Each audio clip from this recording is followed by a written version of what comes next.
motema etondi sami naposa na yo aba papa molimo nanga ezo ganga koluka yo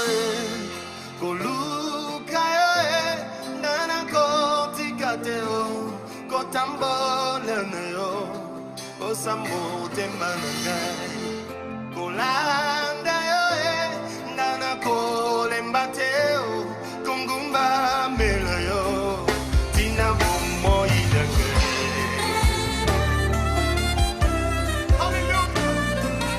Suivez Parole de vie sur DRTV International avec l'homme de Dieu, le pasteur Patrick Lévy-Sapoul. Dieu vous bénisse abondamment. Encore une fois, bien-aimés, je veux rendre grâce au Seigneur de ce temps qu'il nous donne encore dans notre émission pour que nous puissions continuer ce que nous avons commencé la semaine passée, dont notre sujet était de savoir comment faire pour avoir un cœur pur. Parce que nous avons développé l'importance du cœur. Et nous avons dit que nous ne pouvons pas servir Dieu avec un cœur impur. Nous avons lu beaucoup de passages, mais aujourd'hui nous continuons comment faire pour avoir un cœur pur. Et nous avons essayé de numérer au moins 7 points. Il y en a beaucoup, bien aimés. J'ai pris quelques points que je juge importants selon la parole de Dieu pour que chacun puisse comprendre. Et vous pouvez encore lire la parole, vous allez découvrir beaucoup de points. Il y en a tellement beaucoup. Je dis l'essentiel pour que nous comprenions ce que nous devons faire pour avoir un cœur pur. Parce que c'est du cœur que nous servons Dieu. C'est du cœur. Rappelez-vous de ce que le Seigneur dit. Avant de servir Dieu, il faut aimer ce Dieu de tout ton cœur. Si je ne l'aime pas de tout mon cœur, comment je peux le servir? Peut-être je ne comprends pas ce que ça veut dire, l'amour que je dois avoir pour le Seigneur. L'amour que je dois avoir pour le Seigneur n'est vrai que si j'obéis à sa parole. Je ne peux pas aimer Dieu et désobéir à ce qu'il attend de moi par sa parole. Ce n'est pas possible. C'est ainsi que le Seigneur dit, mieux vaut l'obéissance que les sacrifices. Nous avons choisi des points pour qu'ensemble nous puissions voir dans la parole de Dieu. Et la semaine passée, nous avons parlé de 2 points importants. Déjà, la repentance, qui est le premier point important parce que c'est le premier message de l'Évangile. Et nous avons dit aussi que nous devons persévérer dans les enseignements. Nous avons vu le cas de l'Église primitive quand l'apôtre Pierre a prêché la parole pour la première fois aux gentils. La Bible dit, ils eurent le cœur vivement touché. Ils ont demandé à l'apôtre, que ferons-nous? L'apôtre a dit, il faut se repentir. Une fois qu'ils se sont repentis, deuxième chose qu'ils ont posée, deuxième acte qu'ils ont posé, c'est de persévérer dans les enseignements. Aujourd'hui, vous avez des chrétiens qui n'aiment plus l'enseignement. Ils aiment des révélations qu'ils reçoivent dans les prières, dans des maisons des songes. Et ils fondent leur foi sur des révélations, parfois qui mettent en cause même la parole de Dieu. C'est très malheureux. Je ne vous parle pas du Réma. Et le Réma ne peut pas mettre en cause la volonté du Seigneur. Et le Réma n'est pas une doctrine. On aura le temps de développer toutes ces choses au cours de cette émission. Si Dieu nous donne cette grâce, nous allons parler de beaucoup de choses. Dans le but simplement de nous amener à être fondés sur le vrai évangile que le Seigneur a laissé. Oui, c'est possible que tu puisses mener la vie telle que Dieu le veut. Parfois, c'est notre chair qui nous trompe. Jésus-Christ est mort sur la croix pour que nous puissions être capables de manifester la vie qu'il attend de nous par sa parole. Sinon, Jésus ne devait pas nous demander de mettre en pratique ce que nous écoutons si en nous, on n'avait pas les capacités. Christ a payé sur la croix pour que nous puissions mettre en pratique sa parole. Même la chair ne peut plus nous dominer. Parce que les gens, souvent, quand ils parlent de la chair, disent Jésus lui-même a dit que la chair est faible, oui, mais la chair était faible avant que Jésus aille sur la croix. Mais quand Jésus est parti sur la croix, quand il a dit tout est accompli, mais nous aujourd'hui, nous sommes capables de vivre selon l'esprit et non selon la chair. Nous sommes capables de dominer le péché parce que le Seigneur dit que le péché ne domine plus sur vous à cause de l'œuvre que Jésus-Christ a accomplie sur la croix, bien-aimé. Quand vous lisez Matthieu jusqu'à Jean, ce n'est pas le Nouveau Testament. Le Nouveau Testament commence par les Actes des Apôtres parce qu'un testament ne peut que rentrer en vigueur après qu'on ait constaté la mort du testateur. Quand Jésus était encore vivant sur la terre, on n'était pas encore dans le Nouveau Testament. On était dans une phase de transition. Parce que pour que le testament ait de la valeur au milieu des héritiers que nous sommes, il faut que le testateur meure. Il faut qu'on constate la mort du testateur. Donc quand nous regardons Matthieu, Marc, Luc et Jean, le testateur était encore vivant. Les testaments n'avaient pas encore sa valeur au milieu des héritiers que nous sommes. C'est après la mort que nous pouvons jouir du testament. Comprenez, bien-aimés? Donc, on disait la semaine passée que les points qui nous amènent à avoir un cœur pur, il y a la repentance, il y a la persévérance dans les enseignements. Et nous avons lu quelques passages concernant les enseignements. On dit que ceux de l'Église primitive persévéraient dans les enseignements. Pourquoi? Mais parce qu'ils voulaient que leur vie soit conforme à ce que Jésus nous recommande par sa parole. Et nous avons dit que Jésus a demandé à ses disciples d'enseigner aux gens ce que lui, il avait prescrit. Ça veut dire qu'aucun pasteur, aucun apôtre ne peut enseigner ses philosophies, ces révélations qui n'ont rien à voir avec ce que Jésus a laissé à l'Église. Et c'est ce que Jésus a laissé à l'Église qui est notre salut. L'enseignement. Et nous avons lu le livre de 2 Jean 9 pour comprendre que Dieu dit que celui qui ne s'attache pas à la doctrine de Christ, qui n'est pas d'accord avec l'enseignement de Christ, n'a point Dieu. Nous pouvons parler de Jésus, mais si nous ne sommes pas en conformité avec sa parole, Dieu n'est pas avec nous. Ce n'est pas moi qui le dis, lisez vous-même. Dans le livre de 2 Jean 9, vous allez comprendre. Et nous voulons encore lire aujourd'hui le livre de Timothée. 1 Timothée chapitre 6. Vous allez comprendre ce que je suis en train de vous dire. Dans 1 Timothée chapitre 6, nous lisons à partir du verset 3, vous allez comprendre que l'enseignement est tellement important pour nous bâtir et faire de nous des véritables chrétiens conformes à la volonté de Dieu. Une église qui n'apporte pas l'enseignement amène des gens à être toujours charnels. L'enseignement confronte notre vie, notre pensée à la parole du Seigneur. Quand nous lisons le livre de 1 Timothée chapitre 6, le verset à partir du verset 3, que dit la parole? Le livre de 1 Timothée, chapitre 6, à partir du verset 3. Jusqu'au verset 5. 1 Timothée, chapitre 6, du verset 3 jusqu'au verset 5. Dans la version Louis Ségan, nous lisons la parole de Dieu au nom du Seigneur Jésus-Christ. Amen. Verset 3. Si quelqu'un enseigne de fausses doctrines et ne s'attache pas aux saines paroles de notre Seigneur Jésus-Christ et à la doctrine qui est selon la piété, il est enflé d'orgueil, il ne sait rien, et il a la maladie des questions oiseuses et des disputes de mots, d'où naissent l'envie, les querelles, les calomnies, les mauvais soupçons, les vaines discussions d'hommes corrompus d'entendement, privés de la vérité et croyant que la piété est une source de gain. Amen. Amen. Voyez, bien-aimés, je vous ai dit qu'il y a 2 points importants, parce que nous avons 7 que nous allons développer au cours de cette émission. 1, la repentance. 2, la persévérance dans les enseignements. Et je vous ai dit pas n'importe quel enseignement, parce que tout ce qui est enseigné au nom de Dieu. Ce n'est pas parce que quelqu'un prend la Bible et il ouvre, il commence à parler de Dieu, que ce qu'il vous enseigne est la vérité de l'enseignement de Jésus. Tout le monde peut le faire. Même un féticheur peut vous enseigner la Bible à sa manière. Parce qu'il n'y a que le Saint-Esprit qui peut conduire l'homme de Dieu à enseigner la vérité de l'enseignement que Jésus-Christ a laissé à son Église.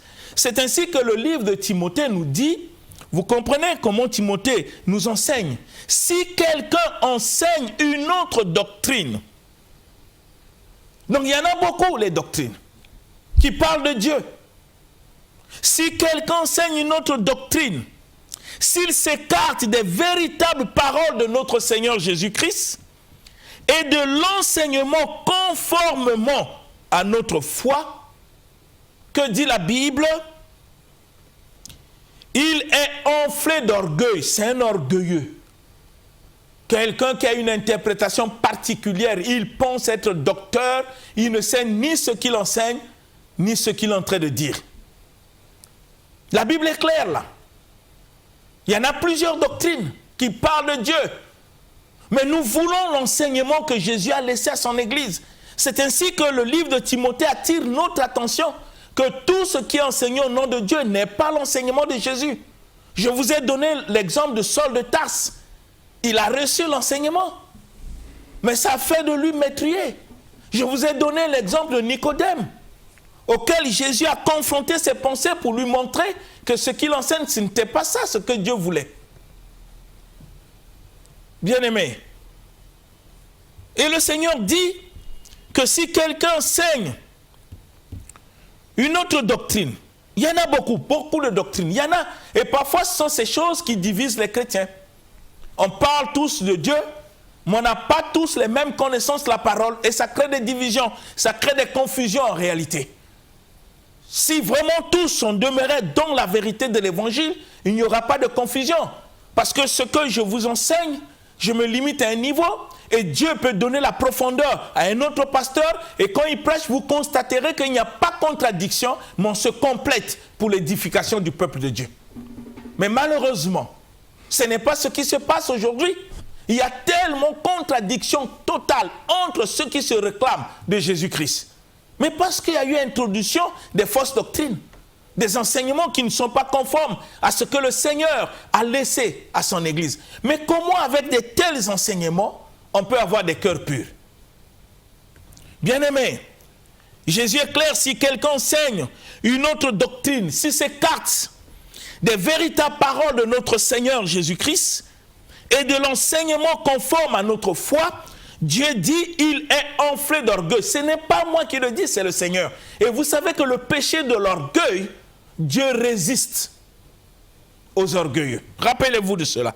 Il est enflé de l'orgueil et ignorant. Donc il ignore la vraie révélation de ce qui devait être l'enseignement de Jésus. Il n'en a pas. Jésus a dit, mon peuple périt parce qu'il lui manque la connaissance. Si nous n'avons pas la vraie connaissance de l'enseignement de Jésus, mais nous allons enseigner n'importe quoi au peuple de Dieu. Je vous ai montré la preuve qu'on enseigne aux gens de lier Satan. Écoutez-moi, bien-aimés. Jamais la parole de Dieu a demandé aux gens de lier Satan. Peut-être nous ne comprenons pas qui est Satan. Satan, de son vrai nom, c'est Lucifer. Il n'est pas deux. Mais il y a un enseignement qui pousse les chrétiens aujourd'hui à lier Satan. Mais vous allez le lier pendant combien de fois? Parce que le Seigneur dit que si c'est lui qui lit, personne ne peut l'ouvrir. Mais malheureusement, nous lions Satan aujourd'hui. Demain, il sort, on vient encore lier. Peut-être les cordes que nous utilisons spirituellement ne sont pas conformes. Cherchez au moins des cordes auxquelles, quand on le lit, il ne doit plus bouger pour faire mal aux gens. Puisque c'est un enseignement qu'on nous a donné. Et je vous ai dit que cet enseignement n'est pas conforme. N'est pas conforme. Ne perds pas ton temps à lier Satan. Comprends ce que le Seigneur te dit. Et je vais te dire peut-être quelque chose qui pourra peut-être t'étonner, même bousculer ta foi. Est-ce que vous savez qu'entre un chrétien et Satan, il n'y a pas un combat? Entre chrétien et Satan, il n'y a pas un combat. Ça n'existe pas. Parce que les gens ont inventé des doctrines sur le combat spirituel. Ils ne comprennent pas ce que ça veut dire, le combat spirituel conforme à la parole. Un jour, si Dieu nous donne la grâce, on va en parler au cours de notre mission pour vous expliquer bibliquement ce que ça veut dire le combat spirituel. Je vais vous poser une question simple. Quand Jésus donne aux chrétiens le pouvoir de marcher sur toute la puissance de l'ennemi, et la parole ajoute, rien ne peut vous nuire. Il y a quel combat entre un chrétien et Satan? Le combat va se passer où? Et comment? N'oubliez pas que Jésus a vaincu le diable sur la croix. Donc si je me mets à combattre le diable comme on nous a enseigné, c'est comme si Jésus n'a pas accompli parfaitement son œuvre sur la croix. Vous ne voyez pas qu'il y a une confusion? Où nous comprenons mal ce que la Bible enseigne, le combat spirituel. Et je suis persuadé, on comprend mal ce qu'on appelle dans la parole de Dieu le combat spirituel. Comment ça se passe? Comment le faire? Mais c'est écrit. Lisez la parole pour ne pas créer confusion. Si le Seigneur nous dit, ne donnez pas accès au diable, ça veut dire que le diable a que le pouvoir dans ma vie, que le pouvoir je lui donne. Parce que si je ne lui donne pas accès, il ne pourra rien contre moi. Mais comment ça va se passer? Vous voyez, je suis en train de toucher ces points pour que vous compreniez des erreurs de traduction ou d'interprétation de la parole amènent à créer des fausses doctrines. Ce sont des erreurs. Hein, bien-aimés? Comprenez, si on n'a pas l'enseignement, on ne peut pas avoir un cœur pur. On vivra souvent dans la peur. Toujours dans la peur. C'est ainsi que Jésus a dit, celui qui ne comprend rien, il est ignorant. Et quand on ignore la parole, on ignore l'enseignement, tel que Dieu l'a laissé dans son église, on est mal. Il est ignorant. Il a un désir maladif de discuter. Voilà ce que dit la parole. Et de se quereller à propos des mots. Les mots. On veut déformer les mots à notre manière. Non, la parole s'explique elle-même. Et c'est très merveilleux de comprendre la pensée de Dieu pour ne pas être dans l'erreur. Comme le Seigneur le dit dans ce livre de Timothée, merveilleux. On ne peut pas être dans l'erreur. Il a des propos, des querelles à propos des mots. Et la Bible dit de là viennent la jalousie, les disputes, les insultes, des soupçons malveillants et des discussions sans fin. Écoutez bien. Entre des gens à l'esprit faussé.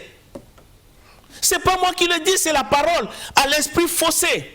Ayant perdu toute notion de la vérité. Vous voyez, nous devons savoir quel enseignement nous suivons. C'est là où vous voyez parfois, étant homme de Dieu, on vient à la télé, on commence à calomnier notre homme de Dieu, on commence à l'injurer, à dire n'importe quoi. Ça ne vient pas de Dieu. Nous n'avons pas le droit de nous injurier. Non, bien-aimé, si tu as un problème avec ton frère, va le voir à la maison. Traitez ça amicalement que de venir rendre des comptes au niveau de la télé. Ça honore pas Dieu. Et ça, c'est des gens qui sont privés de la vérité, qui ne comprennent pas ce qu'est l'évangile. Ils n'ont pas l'enseignement de Jésus. S'ils avaient l'enseignement de Jésus, ils ne devaient pas produire de telles choses. Voyez ? L'enseignement est important pour avoir un cœur pur. Vous pensez qu'étant pasteur, je passe à la télé pour injurer notre pasteur, pour le calomnier? J'ai quel état de cœur? Quel état de cœur? Pourquoi je dois injurer les gens? Ma mission n'est pas d'injurer, c'est de présenter l'évangile. Pour que chacun tire les leçons et vérifie. L'évangile a pour but de nous corriger. Pourquoi Dieu a inspiré la parole? Pourquoi le Seigneur a inspiré la parole? Pour être enseigné. Pour nous convaincre, pour nous corriger et pour nous instruire. Et c'est très merveilleux, bien-aimés. Ce n'est pas pour qu'on puisse injurier, non, bien-aimés. Nous sommes en train de parler la parole pour montrer que, pour que j'ai un cœur pur, il faut que je sois persévérant dans les enseignements. Et je vous ai dit, pas n'importe quel enseignement. C'est ainsi que nous lisons ce que Dieu dit. Si quelqu'un enseigne une autre doctrine, un autre enseignement, donc ça existe. Je vous parle des choses qui existent, que la Bible parle aussi. Parce que tout ce qui est enseigné au nom de Dieu n'est pas la parole de Dieu. Je vous ai donné l'exemple de lier le diable. Vous allez le lier combien de fois, combien d'années? Qui le délie? Une fois que vous l'avez lié. Aujourd'hui, vous le liez. Demain, vous revenez. Le même homme de Dieu vous dit, lier. Vous commencez encore à lier sans même poser la question. Mais hier, on a lié. Aujourd'hui, on va lier comment? Vous l'avez brûlé même. Il y a des gens qui brûlent même Satan. Mais ils sont forts. Ils brûlent Satan, ça veut dire ce qui est brûlé, brûlé, calciné. Et demain quand ils reviennent, ils reprennent encore, on brûle Satan. Ou tu fais des choses que toi tu ne comprends pas. L'erreur se trouve en toi. Tu as mal compris la parole de Dieu. Vous voyez, c'est un enseignement. Et le Seigneur dit, ces gens-là ont toujours cet esprit de jalousie, des disputes, des mots, des propos malveillants, des soupçons malveillants. Ils sont en train de discuter, ils ont l'esprit faussé.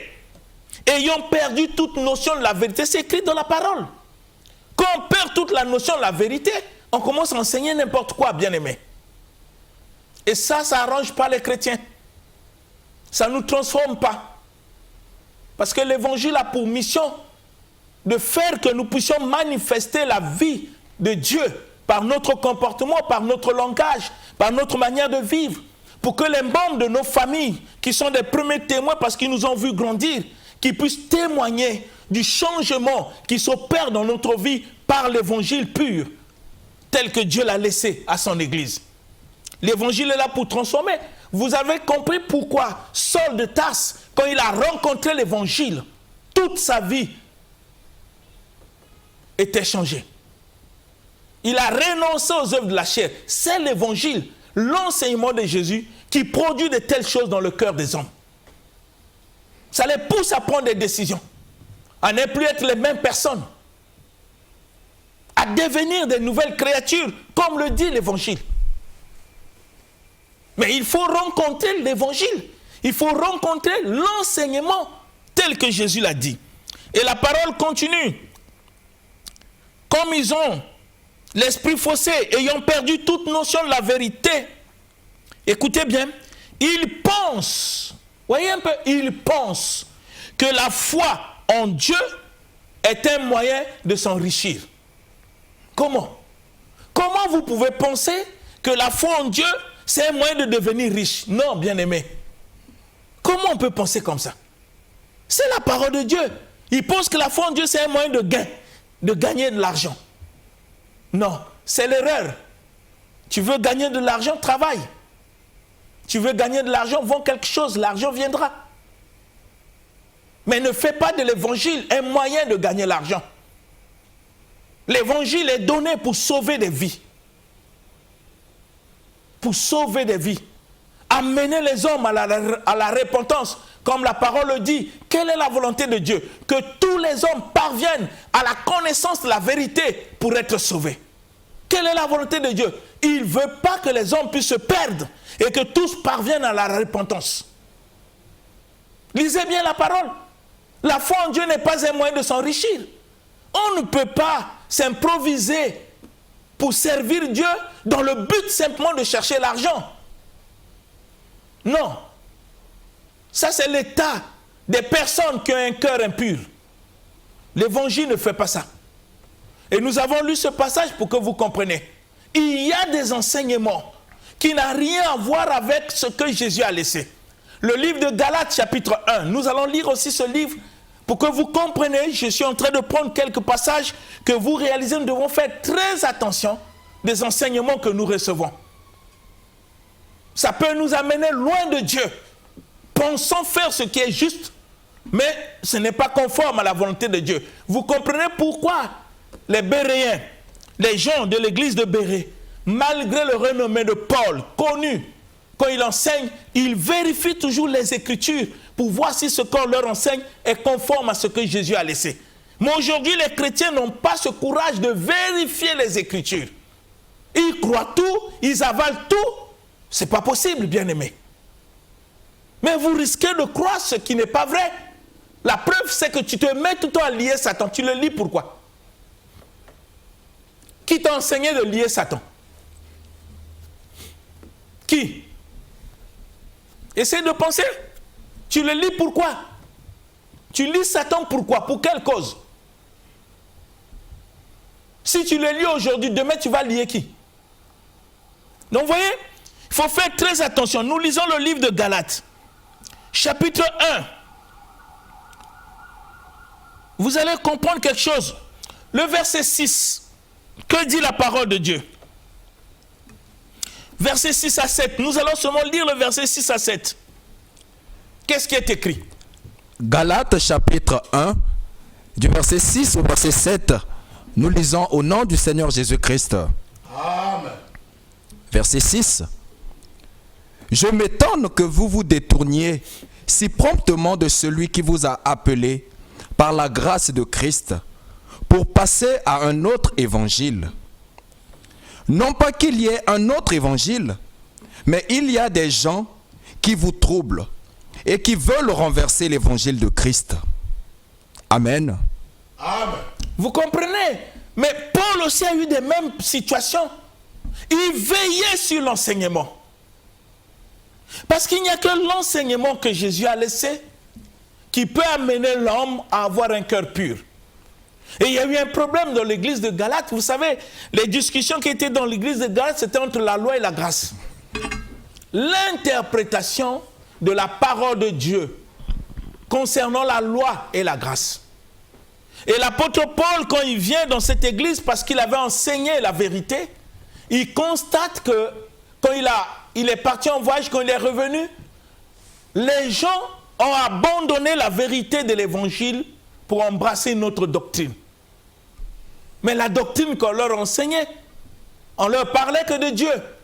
C'est ainsi que l'apôtre dit, je suis stupéfait, dans ma version ici, de la rapidité avec laquelle vous vous détourniez de Dieu. Il vous a appelé par sa grâce et par la grâce de Christ. Et vous vous regardez à une autre bonne nouvelle. Dans d'autres versions, on dit, je m'étonne que vous vous détourniez si promptement de celui qui vous appelait pour passer à un autre évangile. Paul dit, il n'y a pas un autre évangile, il n'y en a pas deux. Mais il n'y a que des gens qui vous troublent dans leurs révélations, dans les enseignements mal interprétés de la parole. Ils vous troublent, il y a des gens qui vous troublent. Et qui veulent renverser l'évangile de Christ. Quand vous lisez la suite, vous allez comprendre que Paul dit dans le verset 8, si nous-mêmes, si un ange vient vous annoncer un autre évangile, que ce que nous vous avons enseigné, qu'il soit maudit. Donc il veille sur la doctrine. Il ne veut pas que les chrétiens qui veulent avoir les cœurs purs puissent embrasser un autre évangile, un autre enseignement, que l'enseignement que Jésus-Christ a laissé pour son Église. Mais malheureusement, bien-aimés, à notre temps, vous ne pouvez pas imaginer le nombre des enseignements qui troublent même parfois le chrétien ne se retrouve pas. Il ne sait plus qu'est-ce qui est la vérité, qu'est-ce qui n'est pas la vérité. À cause des fausses doctrines qui se sont glissées au milieu des chrétiens. On croit tout, on ne discerne pas, on ne prie pas, on ne demande pas à Dieu la direction. Nous embrassons tout, bien-aimés. Et c'est ça ce qui affaiblit l'Église. Oui, ça affaiblit l'Église. La responsabilité nous incombe, nous, les hommes de Dieu. Nous qui prêchons. Nous qui sommes appelés à enseigner. C'est notre responsabilité. Parce que la fierté d'un homme de Dieu, ce n'est pas d'avoir une masse de gens. Non, ce n'est pas une fierté. La fierté d'un homme de Dieu, c'est de poser la question, est-ce que toutes ces âmes que Dieu envoie dans mon église, quand le Seigneur Jésus va revenir, est-ce que tous seront sauvés? C'est ça la responsabilité d'un homme de Dieu. Amener les âmes vers Jésus-Christ, le Créateur. Est-ce que le jour où le Seigneur va revenir, toutes ces âmes qui sont dans mon église, qui sont dans notre église, qui sont dans l'église du Seigneur auquel nous sommes que des sentinelles, vont être sauvées? C'est une préoccupation majeure d'un pasteur, d'un apôtre, de ceux qui sont appelés, des visionnaires qui sont à la tête des églises. Le souci n'est pas de voir des âmes se multiplier, le souci de savoir si ces âmes meurent, est-ce qu'ils iront avec le Seigneur, est-ce qu'ils vont passer l'éternité avec Jésus? C'est ainsi, vous comprenez, la notion du cœur est très importante. On gère les âmes, mais on ne connaît pas l'état de leur cœur. Quel enseignement nous donnons pour amener les âmes à avoir un cœur pur? Quel enseignement? Vous comprenez, bien-aimés? Il y a des enseignements qui peuvent produire dans le cœur des âmes la haine et lieu l'amour. On peut haïr le sorcier, mais sans se rendre compte que le sorcier lui-même, il est victime. On peut chasser des enfants à la maison, pensant qu'ils sont des sorciers, et tant que notre Dieu est capable de délivrer. Il y a des enseignements qui sont en train de produire la haine dans le cœur des chrétiens et de produire l'amour. Quand le Seigneur nous demande d'aimer nos ennemis, comment nous pouvons haïr des gens? Même dans le domaine du combat spirituel, je ne vais pas en parler, bien-aimés, on aura beaucoup de choses à dire. Dieu dit que nous ne combattons pas contre les êtres humains. Mais si les êtres humains deviennent nos ennemis, nous sommes à côté de la parole de Dieu. Nous devons faire attention des enseignements que nous recevons. Nous devons faire très, très attention. Parce que un enseignement peut t'amener à l'enfer et un enseignement peut t'amener vers le Seigneur. Donc il ne faut jamais prendre le problème de l'enseignement à la légère. C'est une question de vie.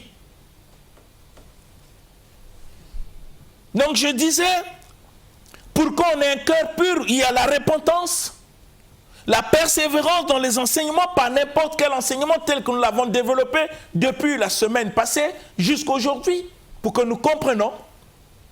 Et troisièmement, pour que nous puissions avoir un cœur pur, nous devons offrir notre vie à Dieu. Ne pas seulement faire de Jésus notre sauveur, mais faisons de Jésus notre Seigneur. C'est-à-dire celui qui dirige notre vie, celui qui nous conduit, parce qu'un esclave devant le Seigneur, il n'avait pas la parole, il accomplissait que la volonté de son Seigneur. Et c'est ce que nous sommes. Et la Bible même dit, nous appelle les esclaves de Christ. Mais beaucoup de chrétiens ont fait de Jésus leur sauveur, mais pas leur Seigneur. Parce qu'ils ne laissent pas leur vie être conduite par le Seigneur. Ils sont maîtres de leur vie, mais ils veulent bénéficier des bénédictions comme ils les pensent souvent de Dieu. Mais pour que Dieu puisse conduire leur vie, dit non Seigneur, ça tu ne peux pas. Moi je dois mener ma vie comme je veux. Tant que nous n'allons pas donner notre vie au Seigneur, il nous sera difficile d'avoir un cœur pur. Ouvrons nos corps, ouvrons nos vies, pour que nous arrivions à dire comme l'apôtre Paul, ce n'est plus moi qui vis, c'est Christ qui vit en moi. Il ne fait pas une confession, ce n'est pas une confession, ce n'est pas une phrase, c'est une vie. Parce que ce que le Seigneur nous demande dans sa parole n'est pas une connaissance, c'est une vie. Parce qu'il veut que nous puissions la pratiquer. Troisième point, il faut offrir nos corps à Dieu. Et pour cela, nous allons lire le livre de Romains, chapitre 12, le verset 1. Que dit la parole de Dieu? Romains, chapitre 12, au verset 1, nous lisons au nom du Seigneur Jésus-Christ. Amen. Je vous exhorte donc, frères, par les compassions de Dieu, à offrir vos corps comme un sacrifice vivant, saint, agréable à Dieu, ce qui sera de votre part un culte raisonnable. Amen. Amen. Bien-aimés, nous comprenons la parole. Nous ne devons pas aller au-delà de ce que le Seigneur ne nous a pas recommandé dans sa parole. La Bible dit, je vous exhorte donc, frères, par les compassions de Dieu, à offrir vos corps en sacrifice vivant, comme un sacrifice vivant, saint, agréable à Dieu, car ça sera de votre part un culte raisonnable. Dans d'autres versions, on dit, ça sera de votre part un culte spirituel. Donner sa vie au Seigneur veut dire simplement faire de Jésus ton Seigneur. C'est-à-dire celui qui conduit ta vie, tu vis que par la parole et pour la parole. Tu n'as pas une vie pour toi. Mais tout ce que tu fais, c'est ce que le Seigneur te recommande dans sa parole. Que tu sois au travail, à la maison, au quartier, quand les gens voient la manière dont tu te comportes, la manière dont tu parles, la manière dont tu fais des choses, on dit non, la personne est différente. Mais parce que dans tout ce que tu fais, le Seigneur est glorifié. Tu es au travail, on te donne le travail, tu t'appliques. Tu ne fais pas semblant. Tu mets ton intelligence. Tu apportes quelque chose auquel même ton chef est fier de toi. Mais parce que tu as compris, c'est ce que le Seigneur te recommande. D'être honnête, juste, dans tout ce que tu fais. Et tu le fais pour le Seigneur. Nous devons offrir nos corps à Dieu. Laisser Dieu nous conduire. Laisser notre vie être conforme à sa parole.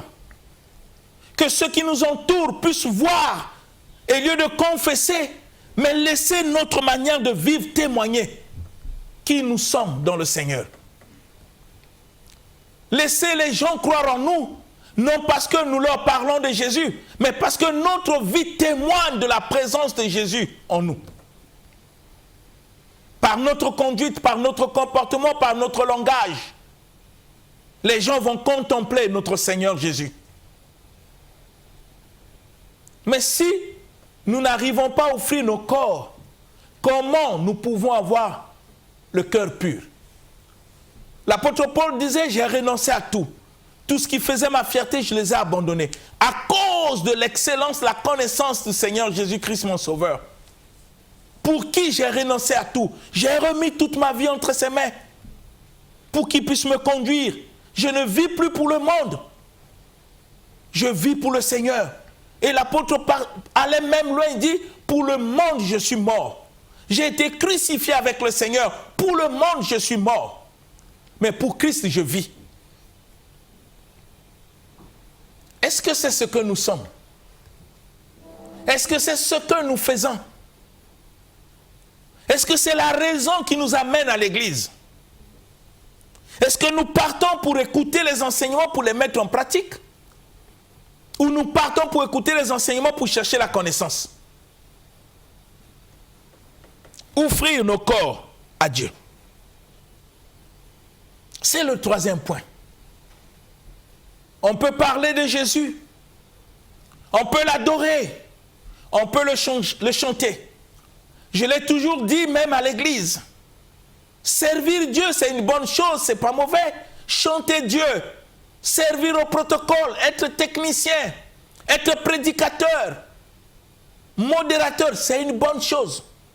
Mais la question que nous devons tout le temps poser, est-ce que Dieu croit en toi?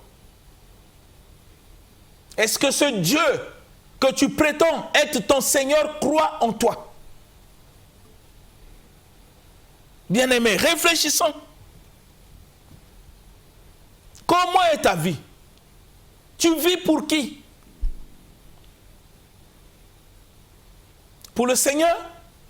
Quel est le témoignage que tu as dans ta famille? Quel est le témoignage que tu as dans ton quartier? Parce qu'il dit, quand tu vis pour lui, tu seras son témoin. Quand Jésus dit que vous serez mes témoins, il ne parle pas des choses parce que quelqu'un t'a donné l'argent, tu viens dire que je manquais d'argent, Dieu m'a donné qu'il soit béni. Non, ici, être témoin, c'est par notre vie. Témoignons Christ par notre vie d'abord. Avant de confesser ses bienfaits. D'abord par notre vie. Quel est le témoignage que tu as dans ta famille? Quel est le témoignage que tu as dans le quartier où tu vis? Qui montre la suffisance que tu as donné ta vie à Jésus. Quel est le témoignage que tu as au travail? Que pensent tes collègues du travail sur toi?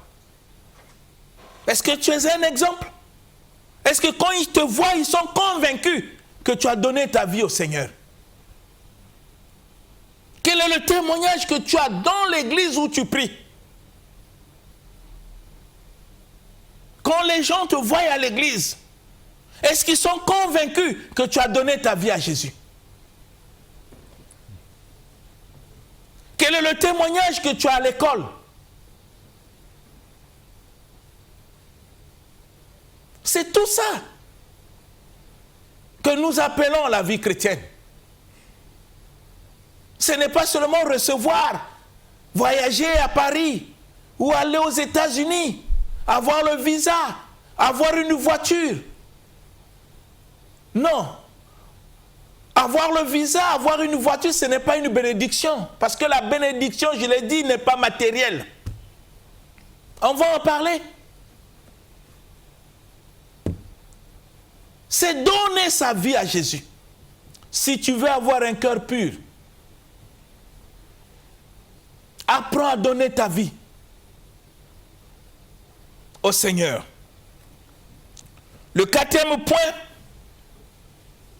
pour avoir un cœur pur, il faut avoir une vie de l'église. Ça dit que quelqu'un qui sait fréquenter l'église avec les autres, ensemble, en train d'écouter la parole, tu n'as pas une vie de l'église. L'église ne te sert à rien. Comme les gens dans leur doctrine, même si je ne vais pas à l'église, je prie Dieu à la maison. Ce n'est pas la volonté de Dieu, bien-aimé. Pour prier bien Dieu à la maison, il faut être d'abord un membre d'une église. Parce que l'église n'est pas la volonté d'un pasteur ou d'un apôtre, non. L'église, c'est la volonté parfaite de Jésus-Christ. L'église lui appartient. Parce que c'est lui qui a dit dans la parole, « Je bâtirai mon église ». Et l'église est le rassemblement des rachetés, des personnes que Dieu a mis à part. Voilà l'église. Comment tu peux avoir un cœur pur quand tu n'as pas cette vie de l'église? Nous allons lire un passage dans le livre de Actes des Apôtres, chapitre 3, verset 1. Actes des Apôtres. Actes des Apôtres, chapitre 3, au verset 1, nous lisons la parole de Dieu au nom du Seigneur Jésus-Christ. Pierre et Jean montaient ensemble au temple à l'heure de la prière. C'était la 9e heure. Amen. Pierre et Jean montaient au temple à l'heure de la prière. Vous comprenez que même les apôtres, ils avaient une vie de l'église. Mais toi, tu n'en as pas. Tu viens à l'église quand tu veux, quand ça t'arrange.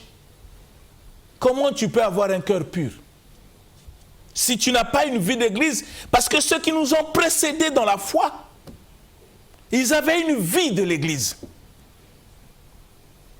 Ils avaient vraiment une vie de l'église. Une vie de l'église. Et je veux que tu puisses réfléchir, bien-aimé. Comment mènes-tu ta vie chrétienne? Quel est l'état de ton cœur quand tu prétends servir Dieu? Quel est l'état de ton cœur, bien-aimé? Dieu, on ne le sert pas avec la bouche. On le sert avec le cœur. Et la bouche ne fait que manifester ce qui vient du fond de notre cœur. C'est du cœur que nous servons Dieu. Mais nous ne pouvons pas avoir un cœur pur si nous ne remplissons pas ces quelques points que j'ai pu, il y en a beaucoup. Si nous n'avons pas une vie de repentance, si nous ne persévérons pas dans les enseignements, si on n'arrive pas à offrir nos corps à l'autel de Dieu, si nous n'avons pas une vie de l'église, comment nous pouvons avoir un cœur pur? Par quelle magie? Comment nous pouvons l'avoir? Bien-aimé, je veux que tu puisses réfléchir. Je veux que tu puisses réfléchir pour ta vie chrétienne.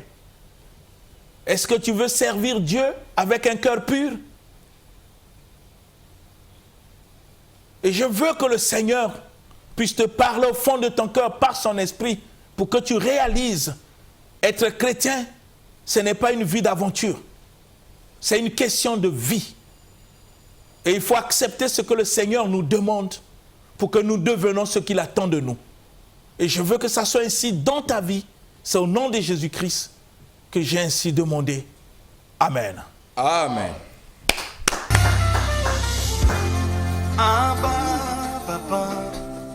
Marvel ne sait pas faire le temps. L'émission Parole de vie avec le pasteur Lévi Nikwe, chaque mardi à partir de 17h10 sur DRTV International.